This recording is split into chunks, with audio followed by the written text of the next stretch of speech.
He back. Coach. Yes.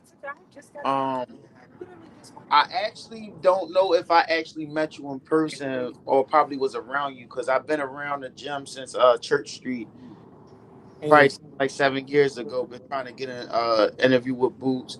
I've been a Boots fan since I first saw him, and being as though he's from the city and everything, that was just like my biggest thing. And now that he's just my favorite fighter, it helped me influence me to try to be able to be around people like you, um, YSM, Greg Hackett, Jalil Hackett, stuff like that. Like when they was in Philly and stuff like that. When they came around, I was around people like that, and seeing some of the younger people like Dennis Thompson and Ishmael Muhammad, Christian Castro, and stuff like that.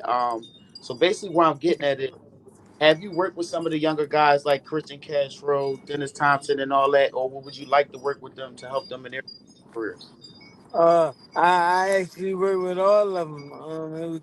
It was a pleasure working with everybody. Like I said, um, coming in after 2008 when I broke my neck, 2010 becoming a trainer.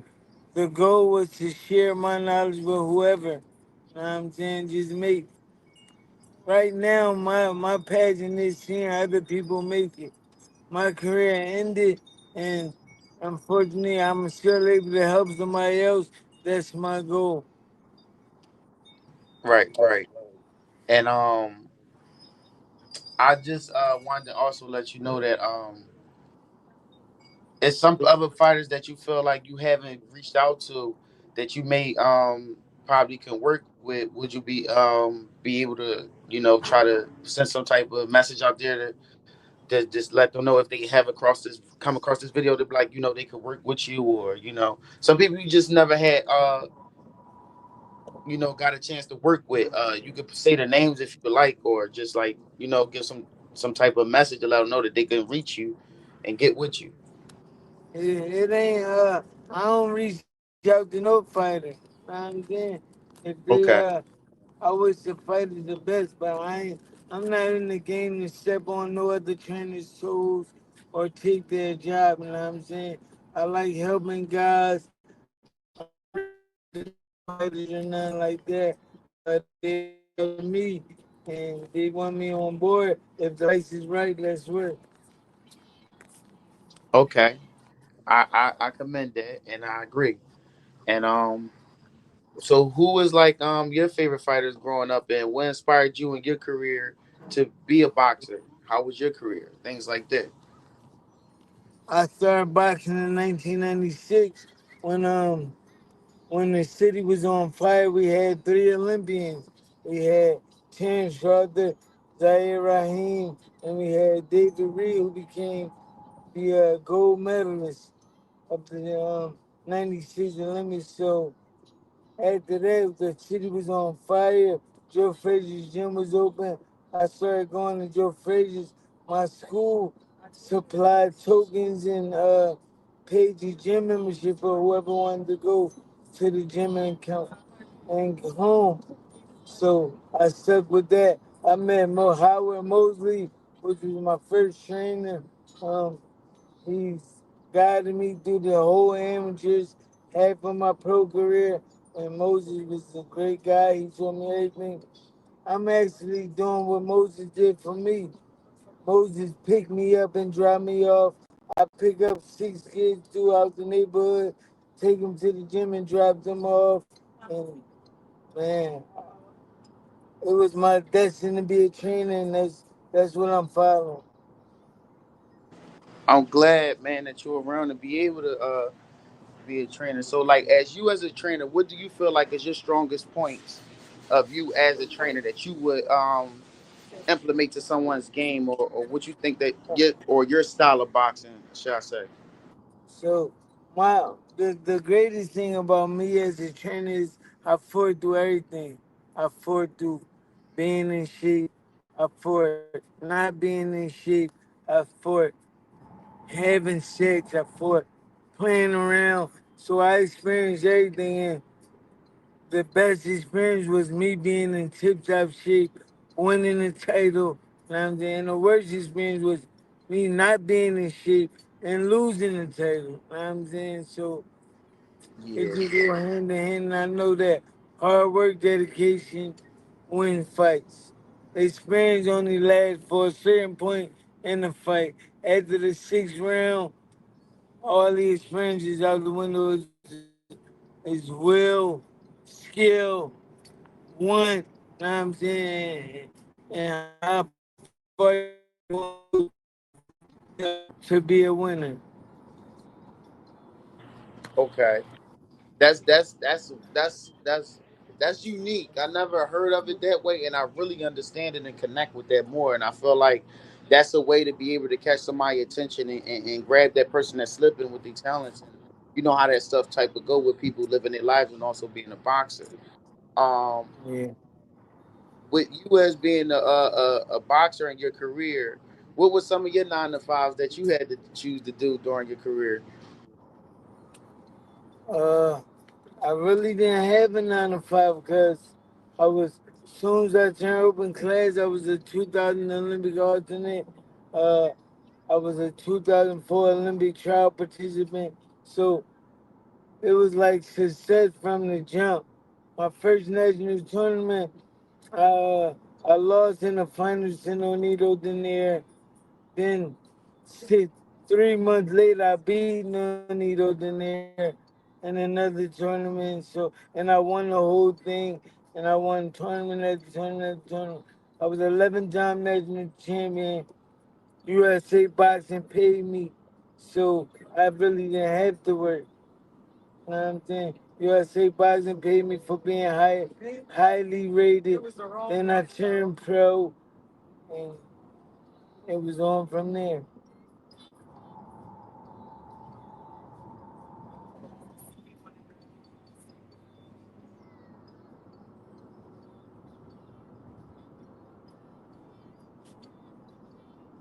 Oh yeah, that's a good thing. I'm sorry, I'm trying to put her back on, and I had muted when I was talking, but I was saying, you said every time you work with Shakur, you end up sparring him. How many of those spars you got over on him? It was hard, man. It was hard. Um, Look, as a boxer, I know win by any means necessary. That's all I know. So when times got rough and Shakur get off and put my hands up and go get it. That's all I know is to come out on top. So whatever I know how to do whatever it takes to come out on top. All right, I fucks with it. Man, like, do you have like a favorite person that you worked with so far, or in general? Yeah, I told you, Boost was the my favorite person I ever worked with. And I ain't going like. I'm just saying like in the other weight classes right now, like let's say second or third, like let's just say your top five, and that's it. I'll leave it at that. Uh, Tevin Gotta be in Farmer, order because we already know who number one. Tevin Farmer, Jerron Ennis, Shakur, Raymond Ford, um, and all my little kids that I go get every day. Okay, so that's a good job. I actually would like to ask you a question about Ray Ford. Like, what do you see him in his career? Like, how he gonna go his trajectory? You know, with his career because on some internet shit I had came across me and him talking to each other and he DM'd me direct and I respect him on that. And we had a choice of words and I learned where he came from and I respect him more because he stood on what he had to say as a man and he addressed me directly.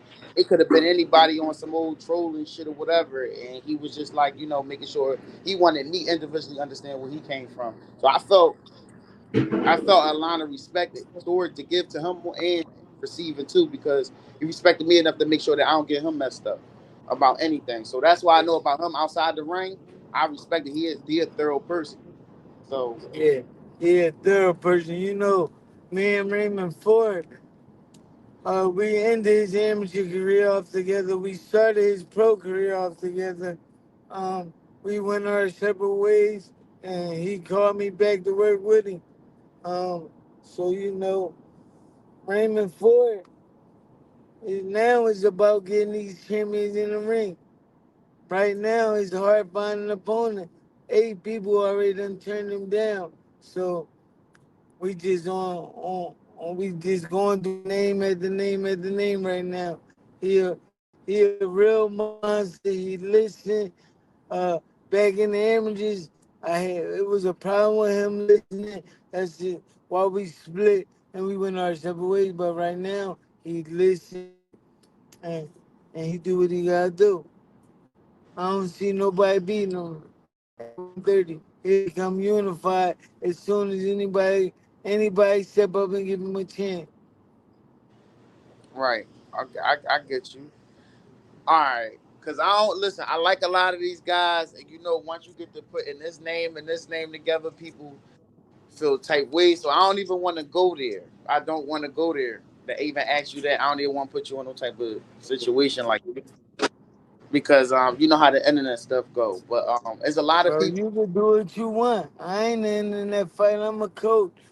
All right. I say what I want. I stand on what I say, and I do what I want. I Well, stand on what I do. right, right. I just was saying, like, how would you think it if Adula Mason and Ray Ford was to see each other right now or something like that? They two different weight classes, but Oh, I so do them. he's still at 30. I thought he Yeah. went up to 35. No, Raymond Ford moved from 26 to 30. Okay. Abdullah Mason at 35. I mean, ain't too many people at 30 right now that can really see for it. To be honest with you. It's not. That's why when they step up, he'll definitely become unified champion or undisputed. All right.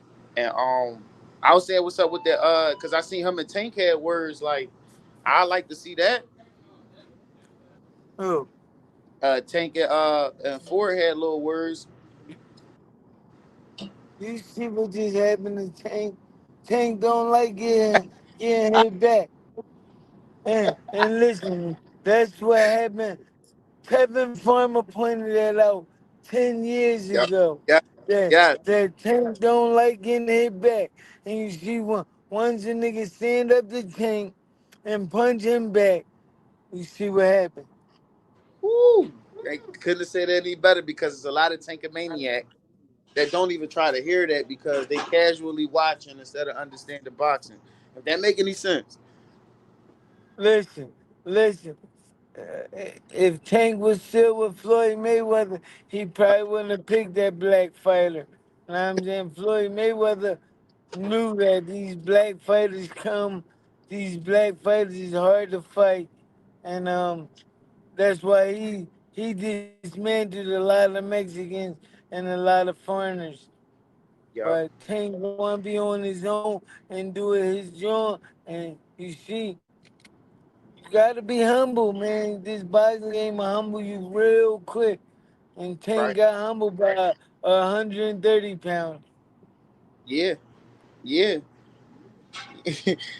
Yeah. I was saying, so you think Tank overrated or Roach underrated? That was Uh, my I don't, I don't think Tank overrated. I think his yesterday showed that his power is overrated. Um, but other than that, Tank's a great fighter. It just like I just told you, after that 6th round, it ain't about who's the stronger fighter, who's the sharper fighter, who's the most skillful fighter. It come down to will. It come down to want. It come down to who gonna go get it. And Roach did that.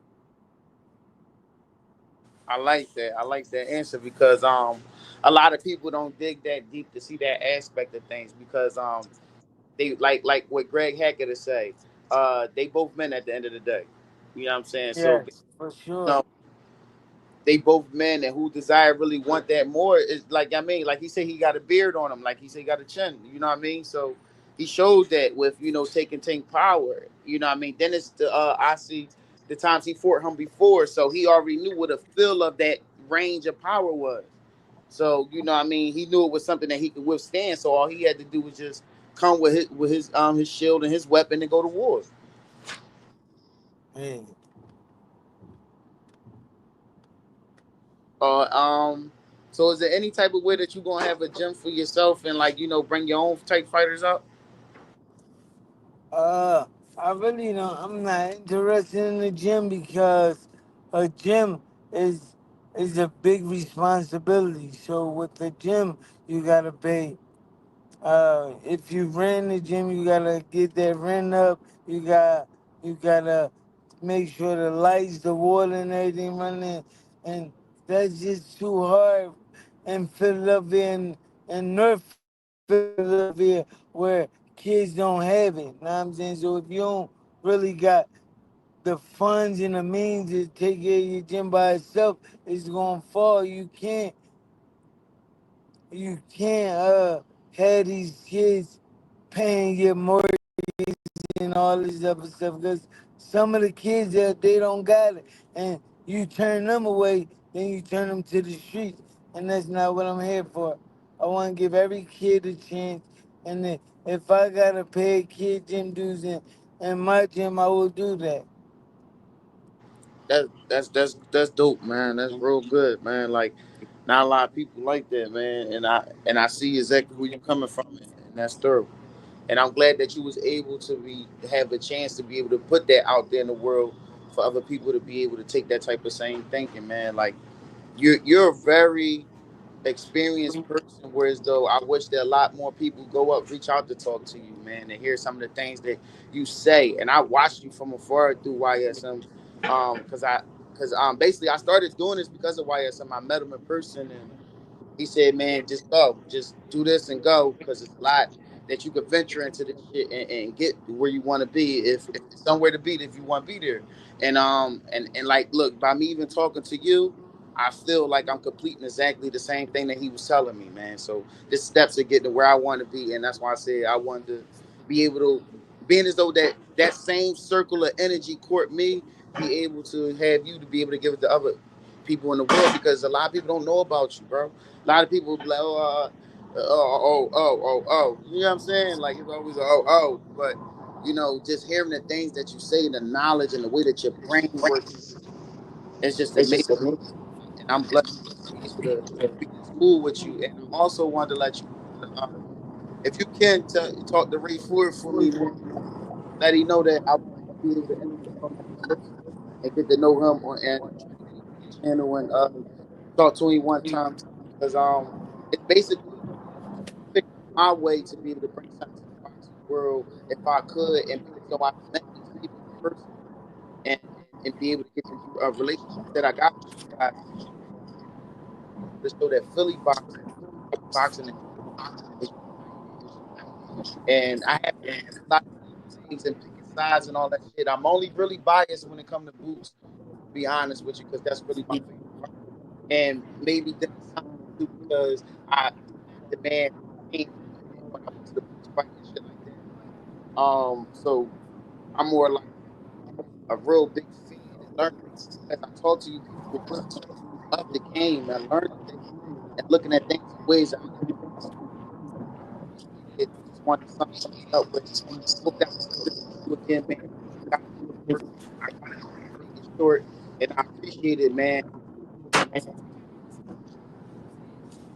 My God, appreciate you as well. All right, man. Enjoy your day, man, and we'll talk and try to do this again because I try to do this every Sunday in the morning, but we'll talk though. All right, bet. Appreciate you.